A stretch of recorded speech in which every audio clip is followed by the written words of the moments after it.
దెయ్యాలని night చూపిస్తేనే భయం వస్తుంది. పగలు దెయ్యాలను చూపించడం వల్ల కొంచెం ఎఫెక్ట్ అనేది తగ్గింది. కానీ కామెడీ అయితే మాత్రం అదిరిపోయింది సత్య గారి క్యారెక్టర్ అదిని. అలాగే కృష్ణానగర్లో ప్రతి డైరెక్టరు ఎంత కష్టాలు పడతాడో ఫస్ట్ హాఫ్లో చూపించారు. అవసరమైతే ఆత్మలతో కూడా సినిమా తీయొచ్చనే చూపించాడు అనమాట. సో చిరంజీవి గారు మీరు ఒకటి తెలుసుకోవాలి, మీకు దెయ్యాలు కూడా ఆత్మలు కూడా బీభత్సమైన ఫ్యాన్స్ ఉన్నారు. అబ్బని తీని దెబ్బ అని చెప్పి సాంగ్ దెయ్యాలు రోజు చూస్తూ ఉంటాయి. ఆ సీన్ అయితే బాగుంది. సో సినిమాకి అదొక్కటే మైనస్, అంతే పగలు విజువల్స్ ఎక్కువ ఉండడం వల్ల పెద్ద ఎఫెక్ట్ అనిపించలేదు. నైట్ మోడ్ అయితే మాత్రం బాగుండేది, కొంచెం హర్రర్ సీన్లు అవి కొంచెం భయపడడానికి బాగుండేది. ఇక ఆ కామెడీ తప్పించి పెద్దగా చెప్పుకోదగ్గది ఏం లేదు చెప్పాలంటే. లేదు, అదే చెప్తున్నా కదా, హర్రర్ అనేది భయం ఉంటే కొంచెం మనకి ఇంకా చూడాలనిపిస్తుంది. సో మామూలుగా రెగ్యులర్గా ఉంది, ఏదో పగల షేడ్ ఉండడం వల్ల పగలతో అన్ని పగలే షూటింగ్స్ అన్ని కూడా, అది కూడా దయ్యాలతో సినిమా తీయడం అనేది కొంచెం డిఫరెంట్ కాన్సెప్ట్. మళ్ళీ వచ్చిన భయపడలేదా? లేదు, ఈసారి భయపడడం కొంచెం కష్టం.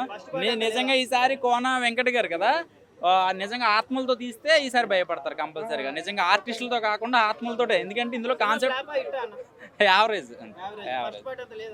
ఫస్ట్ పార్ట్ ఇంకా బాగుంటుంది, అది ఎవర్ గ్రీన్ అనమాట. సో ఇంకొంచెం ఎఫెక్ట్ ఉంటే బాగుండేది. అంటే ప్రయత్నించారు, డిఫరెంట్గా ఉంటుందని ప్రయత్నించారు. కానీ జనాలు ఇంకా ఇక నిజంగా మన ఆడియన్స్ ఎలా తయారంటే నిజంగా దెయ్యాలను తీసుకొచ్చి చూసినా కూడా చూసేటట్టు ఉన్నారనమాట. ఎందుకంటే ఈ మధ్యన హర్రర్ సినిమాలు ఎక్కువ చూస్తున్నారు, అంటే ఓటీటీలో వచ్చే సినిమాలన్నీ కూడా. సో దానికి తగ్గట్టుగా నెక్స్ట్ పార్ట్ 3 తీస్తే కనుక పంజాగుట్లో ఒక శ్మశానం దగ్గర నిజంగా దెయ్యాలు తిరుగుతుంది చెప్పారు. అక్కడికి చూసుకొని సెకండ్ పార్ట్ కూడా చాలా బ్లాక్ బస్టర్ కొట్టింది. ఇది కూడా సెకండ్ పార్ట్ వచ్చింది మళ్ళీ ఈ గీతాంజలి, ఇది కూడా సెకండ్ పార్ట్ బ్లాక్ బస్టర్. నిజంగా డైరెక్టర్ గారికి హ్యాట్స్ ఆఫ్ చెప్పాలి. అంటే ఒక్కొక్క డైరెక్టర్ కూడా పోటీ పడి తీస్తారు, అంటే ఆడియన్స్కి ఎలా కనెక్ట్ అయితే ఎలా బాగుంటుంది, అంటే ఏ సినిమా తీస్తే ఎట్లా కనెక్ట్ అవుతారు, అంటే సినిమాలోకి నుంచి కూడా మొదటిగా లేచిపోకుండా సినిమాలో కూర్చోబెట్టేస్తారు. ఆ డైరెక్టర్ సెకండ్ పార్ట్ తీయడం కూడా చాలా బాగా తీస్తారు. హ్యాట్స్ ఆఫ్ చెప్పాలి డైరెక్టర్. ముందుగా చెప్పండి డైరెక్టర్లకి హ్యాట్స్ ఆఫ్, స్క్రిప్ట్ రైటర్ రాయడం కానీ టెక్నికల్ కానీ వాళ్ళకి నిజంగా ధన్యవాదాలు చెప్పొచ్చు. ఎందుకంటే సెకండ్ పార్ట్ తీయడం అంటే మామూలు మాట కాదు. ఏ మాత్రం కొద్దిగా తప్పు అయినా కూడా, కొద్దిగా తప్పు ఉన్నా కూడా సినిమాలో నుంచి థియేటర్లో ఎవరు కూర్చోరు, ఎవరు చూడరు కూడా.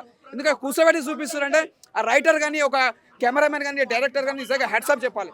ముందుగా చెప్పాలంటే ఒక వెన్నెల కిషోర్ ఫస్ట్ హాఫ్లో మనం ఎంత ఎంజాయ్ చేసినాం వెన్నెల కిషోర్ది, ఈ సినిమాలో కూడా చాలా ప్రాణం పోసిండు.